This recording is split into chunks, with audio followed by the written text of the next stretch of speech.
Salut tout le monde, c'est Dimplay. Alors aujourd'hui on se retrouve pour une nouvelle vidéo, tout simplement sur Excel et comment le faire, comment faire une liaison avec Internet sur Excel.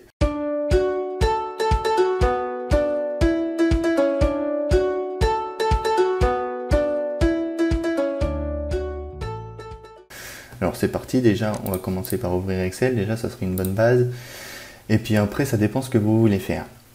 Admettons que vous souhaitez avoir des données en bourse. Pour la plupart des gens, vous entrez le nom d'Apple, vous faites données boursières, ça fonctionne tout aussi bien. Mais vous n'avez pas les cours. Maintenant, si je veux aller voir cours de bourse, je vous conseille pour les données boursières d'aller sur Yahoo. Vous allez avoir des réponses aussitôt.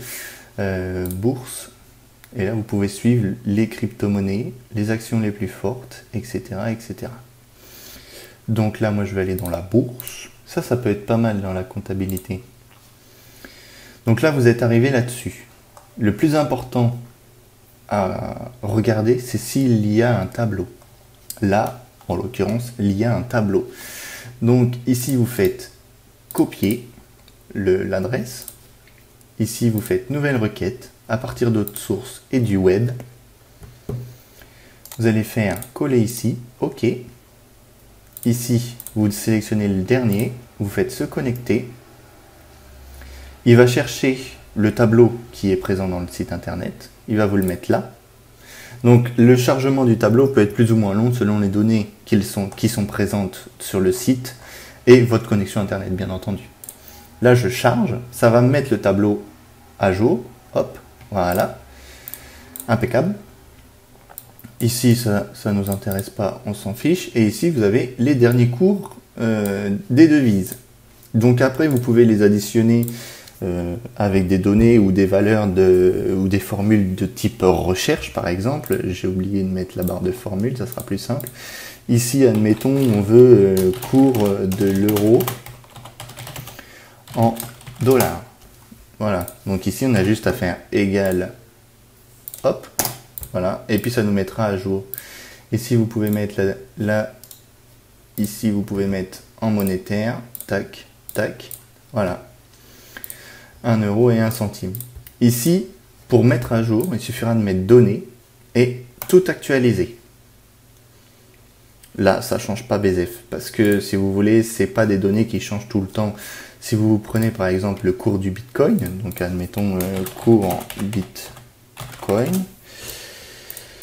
ici on va retourner sur Yahoo, la bourse, crypto-monnaie, et c'est pareil ici, il y a beaucoup de valeurs, mais on va essayer de faire la même chose, copier, ici nouvelle requête source web, tac, coller, tac. Une fois qu'il a trouvé la source, il va vous afficher le navigateur. Vous sélectionnerez la table. Et ici, vous allez avoir la table. Donc, il va vous créer une feuille. Pas besoin de vous embêter à en créer une. Elle ne va pas être utilisée de toute façon. Voilà. Donc ici, le cours du Bitcoin, on l'a ici. Et ça va être une valeur intéressante puisque ça change souvent. Voilà. Donc là, je n'ai pas regardé si c'est de l'euro. Donc là, c'est de l'euro. On va faire format de cellule, monétaire, euro, hop, voilà. Et là, ici, si on fait actualiser tout, on va voir que le Bitcoin va changer puisqu'il change toutes les secondes. Voilà, vous voyez, il a changé. Il était à 554, il est passé à 553. Et ça, malheureusement, j'ai pas encore trouvé la solution pour l'actualiser sur un laps de temps, mais ça, je vais le trouver. Et si je le trouve, je le mettrai dans la description de la vidéo, que vous puissiez mettre en lien vos classeurs. Et j'ai aussi la possibilité, si vous souhaitez, admettons, moi j'ai une entreprise, et pour faire mes déplacements, pour calculer les tarifs de déplacement, j'ai fait un calcul avec le prix de l'essence actuel. Comme ça, moi je perds pas d'argent. Si jamais l'essence elle est plus ou moins chère, je ne perds pas d'argent. Et le client n'en perd pas non plus, parce que dès que l'essence est moins chère, je facture moins le client. C'est mathématique.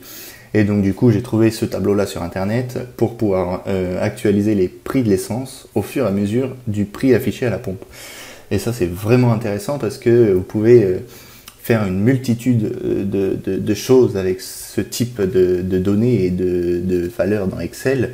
Là, vous actualisez tout, le Bitcoin, il va encore changer. 553, on est passé à 539, vous voyez, c'est vraiment très intéressant.